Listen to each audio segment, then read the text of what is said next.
പരിണയം. പിറ്റേന്ന് രാവിലെ 8 മണിയായിട്ടും ആരോഗ്യം ഉറക്കമുണർന്നില്ല. സാധാരണ അവളങ്ങനെ താമസിച്ച് എഴുന്നേൽക്കാറുള്ളതല്ല. അതിപ്പോ സ്വന്തം വീട്ടിലായാലും അവൾക്ക് എല്ലാത്തിനും ഒരു ചിട്ടയുണ്ട്. പക്ഷെ അന്നെന്തോ അറിയാതെ ഉറങ്ങിപ്പോയതാണ്. ഊർമിള അതീവ ദേഷ്യത്തോടെ അടുക്കളയിൽ അങ്ങോട്ടും ഇങ്ങോട്ടും നടക്കുകയാണ്. അടുക്കളയിൽ പ്രത്യേകിച്ച് ആരോഗ്യക്ക് ചെയ്യാൻ പാകത്തിലുള്ള ജോലികളൊന്നുമില്ല. അടുക്കളയിലും ക്ലീനിങ്ങിനും പുറംപണിക്കും ഗാർഡനിങ്ങിനും എല്ലാം പ്രത്യേകം സ്റ്റാഫുകളുണ്ട്. കുറച്ചു ദിവസം ജിമ്മിൽ പോയി വർക്കൗട്ട് ചെയ്യാതിരുന്നത് കൊണ്ട് തന്നെ അക്ഷയ് ജിമ്മിൽ പോയിട്ട് മടങ്ങി വന്നപ്പോഴും അല്പം വൈകി. ഏകദേശം 8 മണിയോടടുത്തു. ഹാളിലേക്ക് കയറി വരുന്നവനെ കണ്ടതും ഊർമിള മെല്ലെ അവന്റെ അരികിലേക്ക് ചെന്നു.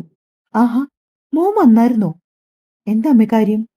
അല്ല മോനെ, ആരോഗ്യമോൾ ഇതുവരെ ഉറക്കം ഉണർന്ന് താഴേക്ക് വന്നില്ല. മോൾക്ക് എന്തെങ്കിലും വയ്യായിക വല്ലതും ഉണ്ടോന്ന് പറഞ്ഞിരുന്നോ? മണി 8 ആയില്ലേ? 8 മണിയെന്ന് പറഞ്ഞതിന് അല്പം ഊന്നൽ നൽകി അവർ. പക്ഷെ അക്ഷയ് അതൊന്നും കാര്യമായി മനസ്സിലാക്കിയില്ല. ഏയ്, അയാൾക്ക് ഇന്നലെ യാതൊരു കുഴപ്പമില്ലായിരുന്നു. ഞാൻ ഞാനൊന്ന് പോയി നോക്കട്ടമ്മേ. അതും പറഞ്ഞുകൊണ്ട് അക്ഷിത് നേരെ മുകളിലേക്ക് ചെന്നു. അവൻ ചെല്ലുമ്പോ അക്ഷിത് ചെല്ലുമ്പോ കാണുന്നത് ബ്ലാങ്കറ്റ് കഴുത്തറ്റം മൂടി ഒരു വശം ചരിഞ്ഞു കിടന്നുറങ്ങുന്ന ആരോഗ്യാണ്. വല്ലാത്തൊരു നിഷ്കളങ്കതയുണ്ടായിരുന്നു അവളുടെ ആ കിടപ്പിന്. നീളത്തിൽ പിന്നിട്ട അവളുടെ മുടിയിഴകൾ ബെഡിലൂടെ ഊർന്ന് വെറും തറയിലേക്ക് കിടക്കുകയാണ്. അക്ഷിത് കയ്യെത്തിച്ച മുടിയെടുത്ത് കട്ടിലേക്ക് വെച്ചു. പിന്നെ മെല്ലെ ആരോഹിയുടെ കവളിത്തട്ടി വിളിച്ചു. ആരോഹി, ആരോഹി. 2-3 വട്ടം അവൻ വിളിച്ച ശേഷമാണ് അവൾ കണ്ണൊന്ന് ചിമ്മി തുറക്കാൻ ശ്രമിച്ചത്. മുറിയിലാകെ വെളിച്ചം നിറഞ്ഞിരിക്കുന്നത് കണ്ടതും അവൾ പെട്ടെന്ന് കൈവച്ച് മുഖം പൊത്തി. പിന്നെ പെട്ടെന്ന് എന്തോ ഓർമ്മ വന്ന പോലെ ബെഡിൽ നിന്നും ചാടിപ്പിടഞ്ഞെഴുന്നേറ്റു. സൈഡ് ടേബിളിൽ ഇരുന്ന ക്ലോക്കിലേക്ക് സമയം നോക്കിയതും ആരോഹിയുടെ കണ്ണുകൾ മിഴിഞ്ഞു. 8 മണി കഴിഞ്ഞോ? ഇത്രയും നേരം ഞാൻ ഉറങ്ങിയോ? കണ്ണു മിഴിച്ചുകൊണ്ടവൾ അക്ഷതിനോട് ചോദിക്കുവാണ്. അത് കൊള്ളാം, ഇത്രയും നേരം കിടന്നുറങ്ങിയിട്ട് ഇതിപ്പോ എന്നോടാണോ ചോദിക്കുന്നേ? സത്യമായിട്ട് ഞാൻ ഉറങ്ങിപ്പോയി അച്ചുവേട്ടാ. വല്ലാത്ത ക്ഷീണം ഉണ്ടായിരുന്നു. അക്ഷയെ നോക്കി കണ്ണുകൂർപ്പിച്ചുകൊണ്ടാണ് ആരോഹി അത് പറഞ്ഞത്. ഞൊടിയിടയിൽ അവന്റെ മുഖത്തൊരു ചമ്മിയ ചിരി വിടർന്നു. അയ്യടാ, നല്ല ചിരി. എന്താടോ എന്റെ ചിരിക്കൊരു പ്രശ്നം? വാളിലെ കണ്ണാടിയിൽ നോക്കിയൊന്ന് ചിരിച്ചുകൊണ്ടാണ് അക്ഷി ചോദിക്കുന്നത്. ഏയ്, ഒരു പ്രശ്നവുമില്ല. നല്ല ഭംഗിയുണ്ട്. അവൾ ഒരു താളത്തിൽ അതും പറഞ്ഞുകൊണ്ട് വാഷ്റൂമിലേക്ക് പോകാൻ തുടങ്ങിയതും അക്ഷയ് അവളെ പിന്നിൽ നിന്ന് പിടിച്ചതും ഒന്നിച്ചായിരുന്നു. അവൾ അവന്റെ കയ്യിൽ നിന്ന് കുതറി മാറാനൊക്കെ ശ്രമിച്ചു. പക്ഷെ അവന്റെ കൈക്കരുത്തിന് മുൻപിൽ അവൾക്കൊന്ന് അനങ്ങാൻ പോലും കഴിഞ്ഞില്ല. അടങ്ങി നിൽക്കു പെണ്ണേ. അക്ഷയ് അവളെ അടക്കി പിടിച്ചുകൊണ്ട് അവളുടെ കാതിൽ രഹസ്യമായി മൊഴിഞ്ഞു. അച്ചേട്ടാ, മര്യാദയ്ക്ക് വിട്ടേ. ഒന്നാമത് ഞാൻ ലേറ്റായിട്ടാ ഉണർന്നേ. എനിക്ക് അടുക്കളയിലേക്ക് പോണം. അവിടെ സ്റ്റാഫൊക്കെ ഉണ്ട്. താൻ ഇനി ഓടിപ്പിടിച്ച് അങ്ങോട്ട് പോകാനൊന്നും നിൽക്കണ്ട. ശബ്ദം ഇടക്കി പിടിച്ചുകൊണ്ട് അവളുടെ കഴുത്തിടിക്കിലേക്ക് മുഖം പൂഴ്ത്തിക്കൊണ്ട് അവനത് പറഞ്ഞതും ആരോഗ്യ അടിമുടി വിറച്ചുപോയി. അവന്റെ ചുടു നിശ്വാസം കഴുത്തിൽ പതിച്ചപ്പോ അവളുടെ ദേഹത്തെ രോമങ്ങൾ ഒന്നൊന്നായി ഉണർന്നു. അപ്പോഴേക്കും അവന്റെ കൈകളും കുസൃതി കാട്ടിത്തുടങ്ങി. ഒരുവിധം അവൾ അവന്റെ പിടിവിട്ടകന്നുകൊണ്ട് ചുവരി ചാരി നിന്ന് ശ്വാസഗതി വരുതിയിലാക്കി. അവൻ ഇപ്പോഴും ഒരു ചിരിയോടെ അവളെ തന്നെ നോക്കി നിൽക്കുവാണ്. ജിമ്മിൽ പോയി നന്നായി വിയർത്തതിന്റെ ഫലമായി അവൻ ഇട്ടിരുന്ന ടീഷർട്ടൊക്കെ അല്പം നനഞ്ഞിട്ടുണ്ടായിരുന്നു. അലസമായി നെറ്റിയിലേക്ക് വീണു കിടക്കുന്ന മുടിയിഴകൾ അതൊതുക്കി വെച്ചുകൊണ്ട് കാര്യം പറയുന്നവനെ അവൾ ആദ്യമായി കാണും പോലെ നോക്കി. ഓ, എന്ത് ഭംഗിയായി മനുഷ്യന്! അവൾ മനസ്സിൽ ഓർത്തുകൊണ്ട് നിൽക്കുന്ന നേരത്താണ് അവൻ താഴത്തെ കാര്യം പറഞ്ഞത്. അമ്മ തന്നെ താഴെ അന്വേഷിച്ചായിരുന്നു. ഇത്രയും നേരമായിട്ടും തന്നെ കാണാഞ്ഞപ്പോ അമ്മയങ്ങ് പേടിച്ചു പോയിട്ടോ. പാവം, വല്ലാണ്ട് ഭയന്നോ എന്റെ അടുത്ത് വന്ന് ചോദിച്ചത് തനിക്കെന്തെങ്കിലും വയ്യായിക ഉണ്ടോന്നൊക്കെ. അക്ഷരത് പറഞ്ഞപ്പോ ആരോഹിയുടെ മുഖത്തൊരു പുച്ഛമിടർന്നെങ്കിലും അവൾ സമർത്ഥമായി അത് അവനിൽ നിന്നും മറിച്ചു പിടിച്ചു. ആണോ? പാവം അമ്മ. അല്ലേലും അച്ചോട്ടന്റെ അമ്മയ്ക്ക് എന്നോടൊരു പ്രത്യേക സ്നേഹ. ആരോഗ്യം മുൻപ് നടന്ന സംഭവങ്ങളുടെയൊക്കെ ഓർമ്മയില് ഒരു പ്രത്യേക ഈണത്തില് അവനോടത് പറയുകയാണ്. അമ്മ വെറും ഒരു പാവാടോ. അക്ഷയ് പിന്നെയും അമ്മയെ പുകഴ്ത്തിക്കൊണ്ട് നിൽക്കുവാണ്. എങ്കിൽ പിന്നെ ഞാൻ പെട്ടെന്ന് പോയി കുളിച്ചിട്ട് വരാം. ഇനിയിപ്പോ ആ സംസാരം കേട്ടുകൊണ്ട് നിൽക്കാൻ അത്ര താല്പര്യമില്ലാത്തതുപോലെ. എന്നാൽ ഒരു ചിരിയോടെയാണ് ആരോഗ്യ പറഞ്ഞത്. അക്ഷയ് ഒന്ന് തലകുലുക്കി. അവൻ ഫോണും എടുത്ത് ബാൽക്കണിയിലേക്ക് നടന്ന സമയം ആരോഗ്യ പെട്ടെന്ന് കുളിച്ചു മാറാൻ ഒരു ജോഡി വസ്ത്രവും എടുത്തുകൊണ്ട് ബാത്റൂമിലേക്ക് കയറി. തണുത്ത വെള്ളം ദേഹത്തേക്ക് വീണപ്പോൾ ദേഹത്ത് എവിടെയൊക്കെയോ നീറുന്നത് പോലെ അവൾക്ക് തോന്നി. ആ ഒരു ചെറുവേദനയ്ക്കൊപ്പം ഒരു പുഞ്ചിരിയും അവളുടെ അതിരങ്ങളിൽ തെളിഞ്ഞു. ഇന്നലെ രാത്രിയിലെ സംഭവങ്ങളെല്ലാം ഓർമ്മയിലേക്ക് തെളിഞ്ഞതും അവളുടെ മുഖം വല്ലാതങ്ങ് ചുവന്നു. പിന്നെ തന്റെ സ്നേഹനിധിയായ അമ്മായിമ്മയെ ഒന്ന് പോയി കാണണമല്ലോ എന്ന് ഓർത്തപ്പോ ധൃതിയിൽ തന്നെ കുളിച്ചിറങ്ങി അവൾ. തല കുളിച്ചതുകൊണ്ട് തന്നെ കുറച്ച് സമയമെടുത്തു മുടിയൊന്ന് ഉണക്കിയെടുക്കാൻ.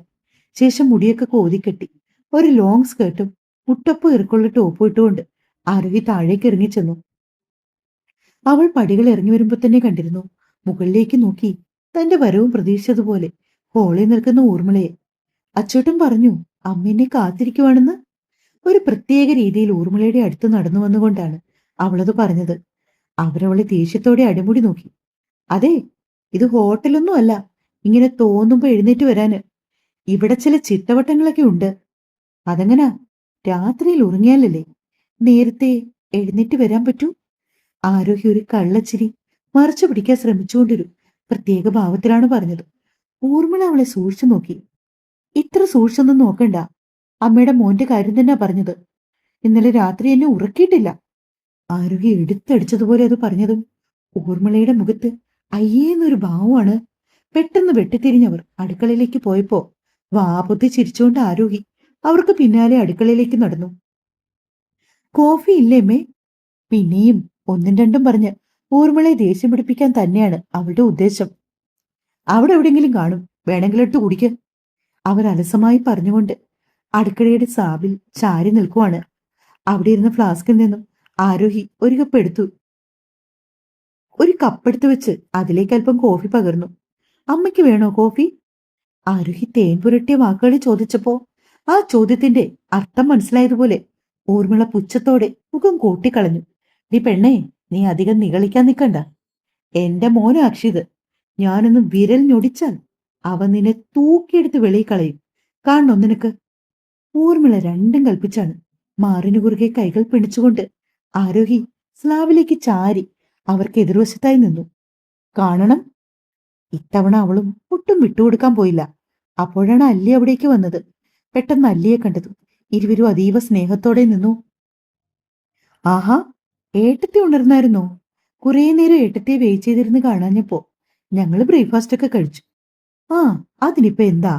ഏട്ടത്തി വാ, ഞാൻ കമ്പനി തരാം. അതും പറഞ്ഞുകൊണ്ട് അല്ലി അവളുടെ കൈ പിടിച്ചു വലിച്ചു. ഡൈനിങ് ഹാളിലേക്ക് കൊണ്ടുവന്ന് ഇരുത്തിയ നേരത്താണ് അക്ഷിത മുകളിൽ നിന്ന് താഴേക്ക് ഇറങ്ങി വന്നത്. ആ, ഏട്ടൻ വന്നല്ലോ. ഇനിയിപ്പൊ എന്റെ കമ്പനിയുടെ ആവശ്യമില്ലല്ലോ. അല്ലി ഒരു ചിരിയോടെ അതും പറഞ്ഞ് മെല്ലെ അവിടുന്ന് എണീറ്റ് പോയി. അക്ഷയ് ആരോഗ്യക്ക് അടുത്ത് തന്നെ ഒരു ചെയറിലിരുന്നു. രാവിലെ ബ്രേക്ക്ഫാസ്റ്റിന് അപ്പവും ചപ്പാത്തിയും മുട്ടക്കറിയും വെജിറ്റബിൾ കറിയുമുണ്ട്. 2 ചപ്പാത്തിയും കുറച്ച് സാലഡും അല്പം വെജിറ്റബിൾ കറിയും എടുത്ത് കഴിക്കാൻ തുടങ്ങി അക്ഷയ്. ആരോഗ്യ ഒരു ചപ്പാത്തിയും കുറച്ച് കറിയും മാത്രം എടുത്ത് നുള്ളി നുള്ളി ഇരിക്കുന്നത് കണ്ടതും അക്ഷയ് അവളെ നോക്കി കണ്ണൊന്ന് കൂർപ്പിച്ചു. മര്യാദയ്ക്ക് വയറ് നിറച്ച് ആഹാരം കഴിച്ചേ. ഇപ്പൊ തന്നെ താൻ വല്ലാണ്ടങ്ങ് ക്ഷീണിച്ചു, അറിയോ? ആഹാരകാര്യത്തിലൊന്നും ഒരു മുടക്കവും വരുത്താൻ പാടില്ല. അതും പറഞ്ഞുകൊണ്ട് അക്ഷയ് നിർബന്ധിച്ച് ഒരു ചപ്പാത്തി കൂടി എടുത്ത് അവളുടെ പ്ലേറ്റിലേക്ക് വെച്ചു. വേണ്ട അച്ചുവേട്ടാ, ആരോഗ്യം മെല്ലെ പറയുന്നുണ്ട്. പക്ഷെ അവനതൊന്നും കേട്ടതായി പോലും ഭാവിച്ചില്ല. ഓ, ഭാര്യ ഊട്ടുന്നു, പെൺകോന്തൻ. അതും കണ്ടുകൊണ്ട് അവിടേക്ക് വന്ന ഊർമിള ചുണ്ടിനിടയിൽ വെച്ച് പിറുപിറുത്തു. അതെ, ഈ ഇടയായിട്ട് മോള് വല്ലാണ്ട് ക്ഷീണിച്ചു. അന്ന് സാരി എടുക്കാൻ പോയപ്പോ ഇത്രയില്ലായിരുന്നു കേട്ടോ. അന്ന് എന്തൊരു ഭംഗിയായിരുന്നു. ഇതിപ്പോ ആകെ കോലും കെട്ട് മുഖമൊക്കെ അങ്ങ് വല്ലാണ്ടായി. കണ്ണ് തട്ടിട്ടുണ്ടാവും എന്റെ കുട്ടിക്ക്. അത്രയ്ക്ക് സുന്ദരിയല്ലായിരുന്നോ? വിവാഹത്തിന് ഒരുങ്ങിയിറങ്ങി വന്നപ്പോ ഒന്ന് കാണേണ്ടതായിരുന്നു. ഊർമിള പറയുന്നത് അക്ഷയ് അഭിമാനത്തോടെയാണ് കേട്ടിരുന്നത്. ഇവരിത് പറഞ്ഞ എങ്ങോട്ടാണെന്ന് അറിയാനായി ആരോഗ്യ കാത് കൂർപ്പിച്ചിരുന്നു. ദാ മോളെ, 2 അപ്പം കൂടി കഴിക്കും പറഞ്ഞുകൊണ്ട് ഊർമിള ഞൊടിയിടയിൽ കാസറോളിൽ നിന്ന് 2 അപ്പം എടുത്ത് അവളുടെ പ്ലേറ്റിൽ വെച്ചു. ശേഷം മുട്ടക്കറിയും കൂടി അതിനു മീതെ വിളമ്പി. കഴിക്ക്, നല്ലോണം കഴിക്ക്. കഴിച്ചാലല്ലേ നല്ല ആരോഗ്യമൊക്കെ വരൂ. പെൺകുട്ടികളായ ഇത്തിരി കൂടി വണ്ണമൊക്കെ വേണം. ഊർമിളയുടെ സംസാരത്തിൽ അക്ഷയ്ക്ക് പ്രത്യേകിച്ച് ഒന്നും തോന്നിയില്ലെങ്കിലും ആരോഗ്യക്ക് അത് അത്ര പിടിച്ചില്ല. എങ്ങനെയൊക്കെയോ ഒരുവിധം പകുതി കഴിച്ച് എഴുന്നേക്കാൻ തുടങ്ങിയ സമയത്താണ് ഊർമിള അവിടേക്ക് വീണ്ടും വന്നത്. അക്ഷയ് അപ്പോഴേക്കും ഒരു കോൾ വന്ന് അത് സംസാരിക്കാനായി ഉമ്മറത്തേക്ക് നടന്നിരുന്നു. ആഹാരം വേസ്റ്റ് ആക്കാൻ പോവാണോ? ഊർമിള കണ്ണു തുറിച്ച് ആരോഗ്യെ നോക്കി ചോദിച്ചു. എനിക്ക് മതി, ഞാൻ സ്വയം വിളമ്പിയതൊന്നും അല്ലല്ലോ. ആരോഗ്യ അല്പം കടുപ്പത്തി പറഞ്ഞു. ആ, അത് പറഞ്ഞിട്ട് കാര്യമില്ല, മുഴുവൻ കഴിച്ചിട്ട് എഴുന്നേറ്റാ മതി. തറപ്പിച്ചു പറഞ്ഞുകൊണ്ട് ഊർമിള ഒരു ചെയർ വലിച്ചിട്ട് അവൾക്ക് എതിർവശത്തിരുന്നു.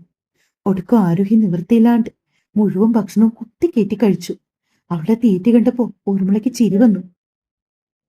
ആഹാ, ഇതെന്താ ഊർമിളെ, നീ മോൾക്ക് കാവലിരിക്കുവാണോ? അവിടേക്ക് വന്ന ആനന്ദൻ ഊർമിള ആരോഗ്യം നോക്കി താടിക്ക് കൈയും കൊടുത്തിരിക്കുന്ന കണ്ട് ചോദിച്ചു. ആരോഗ്യമോൾക്ക് ആഹാരം കഴിക്കാനൊക്കെ ഭയങ്കര മടി.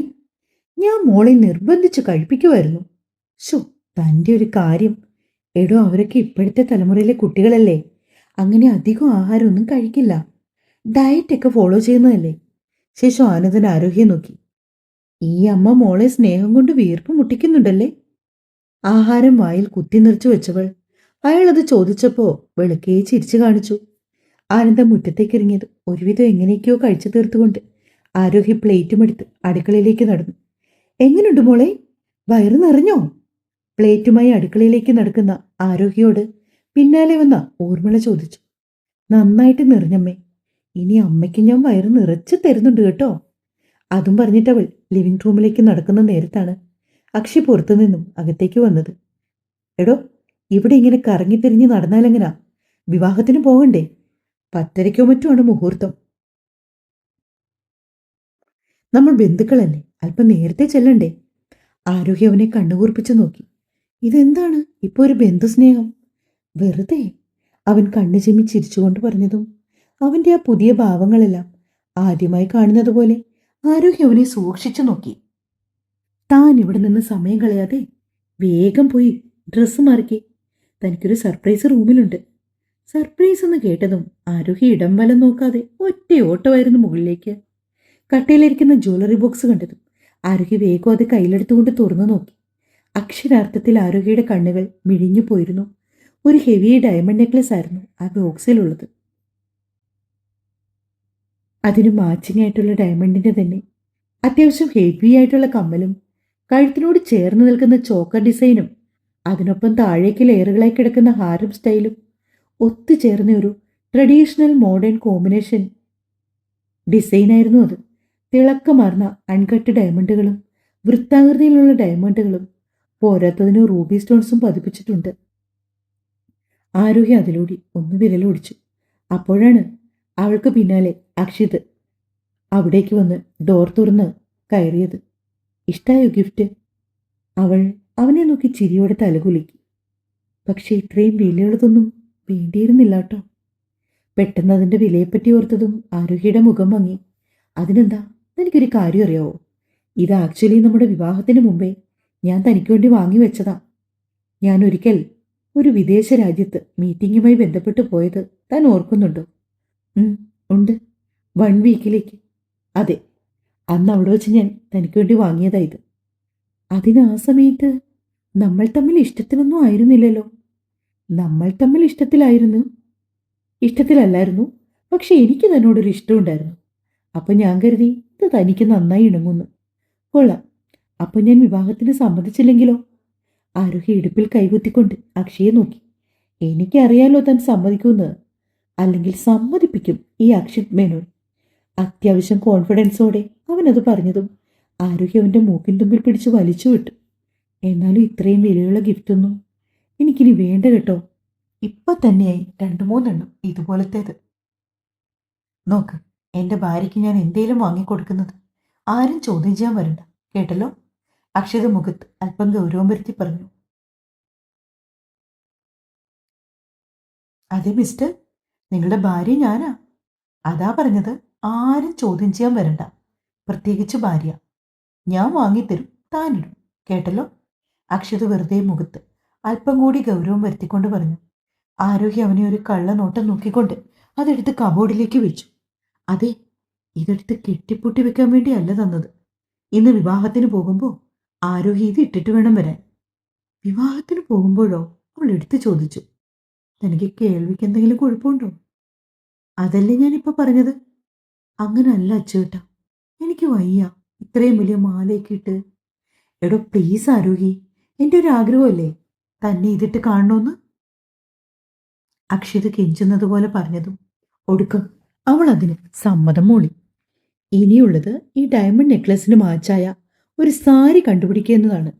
അക്ഷിത അവൾക്ക് വേണ്ടി വാങ്ങിയിട്ട സാരികൾ അവൾ അങ്ങനെ വിരലോടിച്ചു നിന്നു. ഒരു ഓറഞ്ച് കാഞ്ചീപുരം സാരി കണ്ണിലുടക്കിയതും ആരോഹി അത് കയ്യിലെടുത്തു. ആരോഹിക്ക് അത് ഒരുപാട് ഇഷ്ടമായി. ഈ സാരി നല്ല ഭംഗിയുണ്ടാവും അച്ചുവേട്ടാ. സാരി ദേഹത്തേക്ക് ചേർത്ത് വെച്ചുകൊണ്ട് അവൾ ചോദിച്ചു. തനിക്ക് ഏത് ഡ്രസ് ഇട്ടാലും താൻ സൂപ്പറല്ലേ? അക്ഷിത് അവൾക്കരികിലേക്ക് ചേർന്നു എന്ന് പറഞ്ഞതും ആരോഹിയുടെ മുഖം ചുവന്നുപോയി. എങ്കിൽ പിന്നെ ഞാൻ റെഡിയായിട്ട് വരാം. അതും പറഞ്ഞുകൊണ്ട് ആരോഹി സാരിയും ബ്ലൗസും അനുബന്ധ സാധനങ്ങളും എല്ലാം എടുത്ത് ഡ്രസ്സിംഗ് റൂമിലേക്ക് പോയി. കുറച്ചധിക സമയം എടുത്താണ് സാരി അവൾ ഭംഗിയിൽ ഉടുത്തത്. ഒരു സൈഡ് അഴിച്ചിട്ടാണ് ഉടുത്തത്. ആരോഹിക്ക് അതാണ് ഏറെ ഇഷ്ടം. ശേഷം നീളൻ മുടി ചെറിയൊരു ക്ലിപ്പിട്ട് മുഴുവനായി വിടർത്തിയിട്ടു. മുഖത്ത് ചെറിയ രീതിയിൽ മേക്കപ്പും പൊട്ടും തൊട്ട ശേഷം അവൾ പുറത്തേക്ക് ഇറങ്ങി വന്നു. അക്ഷിത് അപ്പോഴേക്കും റൂമിൽ തന്നെ നിന്ന് റെഡിയായിരുന്നു. ഒരു ഡാർക്ക് ഗ്രീൻ കളർ ഷർട്ടും അതിന് മാച്ചാവുന്ന ഗോൾഡൻ കസവും മുണ്ടുമാണ് അവന്റെ വേഷം. അവനെ ഇതിപ്പോ രണ്ടാമത്തെ തവണയാണ് ആരോഹി മുണ്ടിൽ കാണുന്നത്. ഭംഗിയായി ജെല്ല് തെച്ച് ഒതുക്കി വെച്ച മുടിയിഴകളിൽ എന്തോ ചെയ്തുകൊണ്ട് കണ്ണാടി കൂടി നോക്കി നിൽക്കുന്നവനെ അവൾ കണ്ണെടുക്കാതെ നോക്കി നിന്നു. ഒരു കയ്യിൽ വാച്ചുണ്ട്, മറു കയ്യിൽ ഗോൾഡിന്റെ ചെയിനും. കഴിഞ്ഞോ? അക്ഷി ചോദിച്ചപ്പോഴേക്കും ആരോഗ്യ അവന്റെ അടുത്തേക്ക് ചെന്നു. അക്ഷി കബോർഡ് തുറന്ന് ജ്വല്ലറി ബോക്സ് കയ്യിലെടുത്തു. ആ ഡയമണ്ട് നെക്ലസ് അവളുടെ കഴുത്തിലേക്ക് അണിയിച്ചു കൊടുത്തതും അക്ഷിത് തന്നെയാണ്. ആരോഗ്യ ആ സമയം കണ്ണാടിയിലേക്ക് നോക്കി മാല അഡ്ജസ്റ്റ് ചെയ്തുകൊണ്ട് നിന്നു. ശേഷം ഇയറിങ്സും ഇട്ട് അക്ഷിത് അവൾക്ക് വേണ്ടി കെട്ടിക്കൊടുത്ത താലിമാല മാത്രം കഴുത്തിൽ. അത് സാരിക്കുള്ളിലായി ഇട്ടുകൊണ്ട് ആരോഗ്യ കുങ്കുമച്ചപ്പെടുത്ത് അക്ഷിതിന് നേരെ നീട്ടി. തൊടുവിരൽ തുമ്പിൽ ഒരു നുള്ളു കുങ്കുമം എടുത്ത് അവനവളുടെ സീമന്തരേഖയിലേക്ക് വളരെ ലൈറ്റായിട്ടൊരു വര വരച്ചു. അതും കൂടി ആയപ്പോഴേക്കും ആരോഗ്യയുടെ ഒരുക്കം പൂർണ്ണമായി. കൃത്യം ആ സമയത്ത് തന്നെ അക്ഷിതിന് ഒരു ഫോൺ കോൾ വന്നു. ആരോഗ്യ 1 മിനിറ്റ്. അവൻ അവളോട് ചൂണ്ടുവിരൽ ചെറുതായി ഒന്ന് ഉയർത്തിപ്പറഞ്ഞ് ബാൽക്കണിയിലേക്ക് ഇറങ്ങി നിന്നു. ആരോഗ്യ അപ്പോഴേക്കും ഫോണും എടുത്തുകൊണ്ട് താഴേക്ക് നടന്നിരുന്നു. ആരോഗ്യയുടെ ഉദ്ദേശം ഇതെല്ലാം ഊർമിളയെ കാണിച്ച് അവരെ ഒന്ന് അല്പം ദേഷ്യം പിടിപ്പിക്കുക എന്നതാണ്. ആ വലിയ വീട് മുഴുവൻ അവൾ ഊർമിളയെ തിരഞ്ഞു. പക്ഷേ ഊർമിള ആ സമയം അവരുടെ റൂമിലായിരുന്നു. ഡോറിലൊന്ന് നോക്ക് ചെയ്തുകൊണ്ട് ആരോഹി മെല്ലെ ഡോർ തുറന്നു. ഊർമിള അപ്പോൾ എന്തോ വായിച്ചിരിക്കുവാണ്. മുറിയിലേക്ക് കയറി വന്ന ആരോഗ്യെ കണ്ടത് അവരൊന്ന് അതിശയത്തിൽ നോക്കി. കാര്യം അത്രമേൽ ഭംഗിയുണ്ടായിരുന്നു അവളെ ആ വേഷത്തിൽ കാണാൻ. പിന്നെ മുഖം കോട്ടിക്കൊണ്ടവൾ മടിയിലിരുന്ന ബുക്കിലേക്ക് കണ്ണു പൂട്ടി. എങ്ങനെയുണ്ട് ആന്റി എന്നെ കാണാൻ? മുടിയൊക്കെ ഒന്ന് ശരിയാക്കി വെച്ചുകൊണ്ട് ഊർമിളയെ നോക്കിയാണ് ആരോഗ്യയുടെ ചോദ്യം. നല്ല അസലായിട്ടുണ്ട്. ഇങ്ങനെ എടുത്ത് പാടത്ത് കൊണ്ടുവച്ചാൽ കണ്ണേറ് കിട്ടത്തില്ല കൃഷിക്ക്. അവരത് പറഞ്ഞതും ആരോഗ്യയുടെ മുഖം ചുളുങ്ങിപ്പോയി. ഒപ്പം ചോദിച്ചു വാങ്ങിച്ചതാണല്ലോ എന്നൊരു ഭാവമാണ് അവളുടെ മുഖത്ത്. എന്നിട്ടും വിടാൻ ഉദ്ദേശമില്ലാത്തതുപോലെ തുടർന്നു. എന്ത് ചെയ്യാൻ ആന്റി? ഞാൻ അച്ചുവേട്ടനോടെ ഒരുപാട് നിർബന്ധിച്ചതാ. ഈ ഡയമണ്ടിന്റെ ഇത്രയും വിലയുള്ള മാലയൊന്നും എനിക്ക് വേണ്ടെന്ന്. പക്ഷെ അച്ചുവേട്ടൻ ഒരേ നിർബന്ധം എന്നെ ഇതിട്ട് കാണണമെന്ന്. എന്ത് ചെയ്യാനാ? ഭർത്താക്കന്മാർക്ക് ഓരോരോ ആഗ്രഹങ്ങൾ തോന്നിയാൽ പിന്നെ സാധിച്ചു കൊടുത്തല്ലേ പറ്റൂ. വായിച്ചുകൊണ്ടിരുന്ന ബുക്ക് ദേഷ്യത്തോടെ കട്ടിലേക്ക് വെച്ച് ഊർമിള ബെഡിൽ നിന്നും ചാടി എഴുന്നേറ്റു. എടി മോളെ, വല്ലാതങ്ങ് നെകളിക്കല്ലേ നീ. ഇതുപോലത്തെ 3-4 എണ്ണം എൻ്റെ അലമാരിയിലും ഇരിപ്പുണ്ട്. നിനക്കിതൊക്കെ ആദ്യമായിട്ട് കാണുന്നതുകൊണ്ട് തോന്നുന്നതാ. അവളുടെ ആ സംസാരം അത്ര ഇഷ്ടപ്പെടാത്ത രീതിയിൽ ഊർമിള പറഞ്ഞു. ഒപ്പം ഇത്രയും വിലയുള്ളൊരു സാധനം അക്ഷിത് ആരോഹിക്ക് വാങ്ങിക്കൊടുത്തല്ലോ എന്നൊരു അത്ഭുതമായിരുന്നു അവരുടെ മിഴികളിൽ. ഒപ്പം നല്ല ദേഷ്യവും. സത്യം പറഞ്ഞാൽ ആരോഗ്യോട് ഒരു ഗമയ്ക്ക് വേണ്ടി 3-4 എണ്ണം അലമാരിയിൽ ഇരിക്കുന്നുണ്ടെന്നൊക്കെ വെറുതെ പറഞ്ഞതാണ്. അവരുടെ വിവാഹം കഴിഞ്ഞ നാളുകളിൽ എപ്പോഴോ ആനന്ദൻ ബിസിനസ് ടൂറിന് പോയി വന്നപ്പോൾ ചെറിയൊരു ഡയമണ്ടിന്റെ പെൻഡന്റ് അവർക്ക് വാങ്ങിക്കൊടുത്തിട്ടുണ്ട്. ആരോഗ്യം എന്തൊക്കെ പറഞ്ഞിട്ടും ഊർമിളയുടെ അരിശം തീരുന്നില്ല. അതേ സമയം തന്നെയായിരുന്നു അക്ഷിത് താഴേക്കിറങ്ങി വന്നത്. ആരോഹി, അവൻ ഉറക്കെ വിളിച്ചത് പോട്ടെ. അമ്മയെന്ന് പറഞ്ഞുകൊണ്ട് ആരോഗ്യ ധൃതിയിൽ ഹാളിലേക്ക് വന്നു. അവൾക്ക് പിന്നാലെ ഊർമിളയും. മോനെ, നിങ്ങൾ പോകാനിറങ്ങിയോ? അതീവ സ്നേഹത്തോടെ അക്ഷിതിനെ നോക്കിക്കൊണ്ടാണ് ഊർമിളയുടെ ചോദ്യം. അതെ അമ്മേ, ഇനിയിപ്പോൾ മുഹൂർത്തത്തിനധികം സമയമില്ല. അച്ചോട്ടാ, അമ്മ പറയുക എന്നെ ഈ വേഷത്തിൽ കാണാൻ നല്ല ഭംഗിയുണ്ടെന്ന്. ഊർമിള കടപ്പല്ല് ഞെരിച്ചുകൊണ്ട് ആരോഹി അടിമുടിയൊന്ന് നോക്കി. അമ്മയ്ക്കും തോന്നിയല്ലേ? അതേ മോനെ. നിവൃത്തിയില്ലാതെ ഊർമിളയ്ക്ക് അത് സമ്മതിച്ചു കൊടുക്കേണ്ടി വന്നു.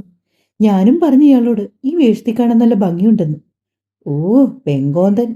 ഊർമിള വീണ്ടും പല്ലിനടിയിൽ വെച്ച് പിറുപിറുത്തു. അതേ മോനെ, ആരോഗ്യമോളെ ഈ വേഷത്തിൽ കാണാൻ നല്ല ഭംഗിയുണ്ട്. സുന്ദരി മോളല്ലേ അവൾ. എന്തായാലും എന്റെ സെലക്ഷൻ തെറ്റിയില്ല.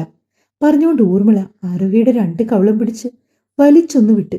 അവളെ കൊഞ്ചിക്കുന്നത് പോലെയാണ് അക്ഷതിന് തോന്നിയതെങ്കിലും ആരോഹിക്ക് കവിൾത്തടങ്ങൾ നന്നായി വേദനിച്ചു. അപ്പോഴാണ് അല്ലി അവിടേക്ക് വന്നത്. ആഹാ, ഏട്ടത്തി അടിപൊളിയായിട്ടുണ്ടല്ലോ. ഇവരുടെ സംസാരമൊക്കെ കേട്ട് അല്ലിക്ക് പിന്നാലെ അനനിയും വന്നു. നല്ല മാല അല്ലേമേ? ആരോഹിയുടെ കഴുത്തിക്കിടന്ന മാല കൈകൊണ്ടൊന്ന് തൊട്ടു നോക്കിയാണ് അല്ലി ഊർമിളയോടായി പറഞ്ഞത്. ഊർമിള ഒരു ചിരിയോടെ തലകുലുക്കി. അതെ, ഞാനും പറഞ്ഞു മോളോട്, നല്ല ഭംഗിയുണ്ട്, മോൾക്ക് നന്നായി ഇണങ്ങുന്നുണ്ട്. ആരോഹി ഇടയ്ക്കിടയ്ക്ക് ദേഷ്യത്തോടെ കണ്ണുരുട്ടി ഊർമിളയെ നോക്കുന്നുണ്ട്. അവളുടെ കവളുകളിൽ ഇപ്പോഴും വേദന തങ്ങി നിൽക്കുന്നു. എങ്കിൽ പിന്നെ നമുക്ക് ഇറങ്ങിയാലോ ആരോഹി? ഇറങ്ങിയേട്ടാ. അക്ഷിത മുന്നേ നടന്നപ്പോ ആരോഹി ചെന്ന് ഊർമിളയെ ഇറുക്കി പുണർന്നു. പോയിട്ട് വരാമേ. അത്യാവശ്യം ഇറുക്കി പിടിച്ചതുകൊണ്ട് തന്നെ ഊർമിള അവളിൽ നിന്ന് പിടഞ്ഞു മാറാൻ ശ്രമിച്ചെങ്കിലും നടന്നില്ല. മെല്ലെ അറിയാത്ത രീതിയിൽ ആരോഹി അവരുടെ മുടിയിലൊന്ന് വലിച്ചു വിട്ടു. ആ! അറിയാതെ ഊർമിള വിളിച്ചുപോയി. ആരോഹി മെല്ലെ അവരുടെ കാതിലേക്ക് പറഞ്ഞു. ദേ ആന്റി, ഒരു കാര്യം പറയാം. ഈ ദേഹത്ത് തൊട്ടുള്ള കളിയൊന്നും വേണ്ട കേട്ടോ. പിന്നെ എന്റെ ദേഹം വേദനിപ്പിച്ചാ ഞാൻ അടങ്ങിയിരിക്കൊന്നും വിചാരിക്കണ്ട. അതുകൊണ്ട് ഇത് ഇവിടം കൊണ്ട് തീരണം. ആന്റി എന്നെ വേദനിപ്പിച്ചു, ഞാൻ തിരിച്ചു, ഇപ്പൊ ടാലിയായല്ലോ. അതും പറഞ്ഞുകൊണ്ട് അവരെ രൂക്ഷമായൊന്ന് നോക്കി. അല്ലിയോടും അനന്യോടും യാത്ര പറഞ്ഞുകൊണ്ട് ആരോഹി മുന്നേ നടന്നു. അവളെ യാത്രയാക്കാനായി അല്ലിയും പിന്നാലെ ചെന്നു. അമ്മ എന്തിനാ അമ്മയെ വിളിച്ചു കൂവിയത്? ആരും ഇല്ലെന്ന് കണ്ടതും അനന്യ ഊർമിളയോട് ചോദിച്ചു. എടി, ആ എരണം കെട്ട പെണ്ണ് എന്റെ മുടിക്ക് പിടിച്ചു വലിച്ചിരിക്കുന്നു. ആര്? ആരോഹ്യോ? അനന്യ വിശ്വാസം വരാത്തതുപോലെ ഊർമിളയെ നോക്കി ചോദിച്ചു. അതെ, അവള് തന്നെ. അവള് ചില്ലറക്കാരിയൊന്നുമല്ല, വിളഞ്ഞ വിത്താ പെണ്ണ്. എനിക്കറിയാം അവളെ എങ്ങനെ നിലയ്ക്ക് നിർത്തണമെന്ന്. ഊർമിള വാശിയോടെ കൈമുഷ്ടി ചുരുട്ടിക്കൊണ്ട് പറഞ്ഞതും അനന്യ മൊത്തത്തിൽ കിളിപോയ അവസ്ഥയിൽ അവരിരുവരെയും മാറി മാറി നോക്കി. അപ്പോഴേക്കും ആരോഹിയുടെ അക്ഷതിന്റെയും കാറ് ആ മുറ്റം വിട്ട് അകന്നിരുന്നു. ഈ ഊർമിള ഒരു ജഗജില്ലിയാണ് കേട്ടോ. പക്ഷെ ആരോഹി, അവൾ അതിനേക്കാൾ വലിയ ജില്ലിപ്പെണ്ണ്. അഭിപ്രായം പറഞ്ഞു പോണേ. സ്നേഹത്തോടെ നിങ്ങളുടെ സ്വന്തം മിത്രവിന്ദ. Thank you.